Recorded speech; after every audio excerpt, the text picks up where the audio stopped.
It's what liberal activists don't do. Ted Cruz on Meet the Press. Want to instead legislate from the bench. And you know, a perfect example of that is Justice Scalia. Justice Scalia was a lion of the Supreme Court. He was one of the greatest Supreme Court justices in history, spent 3 decades on the court. But before he was on the court, he was a law professor for many, many years. He was a Court of Appeals judge. He had a long proven record so that you knew exactly what you were getting with Justice Scalia. I knew Justice Scalia for 20 years. Yeah, is this the mistake you think that was made with John Roberts? Because you were a big supporter of him. Of course it is. But in hindsight, you're not. Is that because you think that he didn't have a track record? He didn't have a track record, and I would not have nominated John Roberts. Once George Bush nominated him, I supported the nomination as a Republican nominee.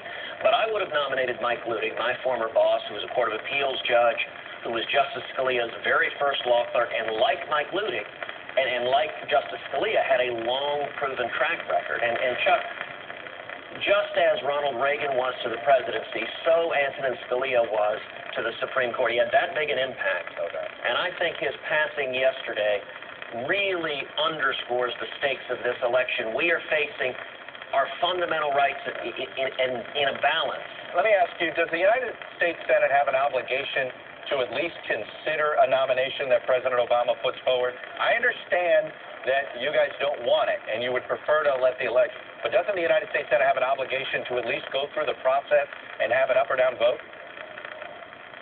Not remotely. It has been 80 years since a Supreme Court vacancy was nominated and confirmed in an election year. There is a long tradition that you don't do this in an election year. And what this means, Chuck, is we ought to make the 2016 election a referendum on the Supreme Court. I cannot wait to stand on that debate stage with Hillary Clinton or Bernie Sanders and talk about what the Supreme Court will look at like depending on who wins.